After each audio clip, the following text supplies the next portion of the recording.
పేరే శంప, నాకుంది సటుముక్కు అని దెయ్యం బజార్లో ఒకరోజు షికారు చేస్తూ ఉంటుంది. దెయ్యానికి దారిలో ఒక బాక్స్ దొరుకుతుంది. ఆ బాక్స్ను ఇంటికి తీసుకొని వస్తుంది.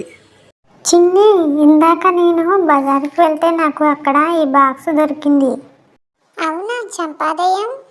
అవును చిన్ని, ఇది ఎవరిదో వాళ్ళకి ఇద్దామంటే నాకు అక్కడ ఎవరూ కనిపించలేదు. మళ్ళా అందుకే ఈ బాక్స్ని ఇంటికి తీసుకొని వచ్చాను నేను.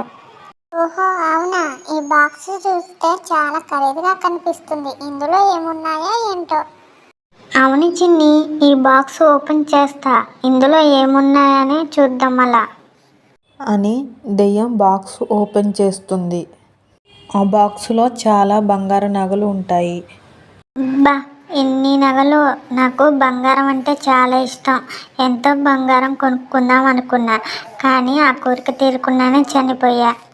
అని చంపాదయ్యం నగలు ధరించి చిన్నీకి చూపిద్దాం అనుకునే లోపలే చిన్ని దెయ్యం మొహం మీద నీళ్లు కుమ్మరిస్తుంది.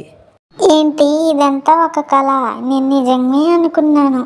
అప్పుడు చిన్ని చంపాదయ్యాన్ని, ఏంటి చంపాదయ్యం, బంగారం బంగారం అని కళ వేస్తున్నావు? ప్రతిరోజు నువ్వు కలరించే శబ్దానికి నాకు చిన్న వయసులోనే హార్ట్ స్ట్రోక్ వచ్చేలా ఉంది. జర కళ కనేటప్పుడు మంచి కళ కనుమలా అని చిన్ని చంపాదయ్యాన్ని అంటుంది.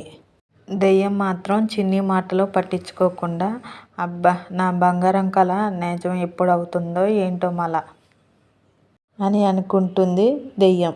ఈ వీడియో నచ్చినట్టయితే ప్లీజ్ లైక్ చేయండి, షేర్ చేయండి, సబ్స్క్రైబ్ చేసుకోండి. Thank you.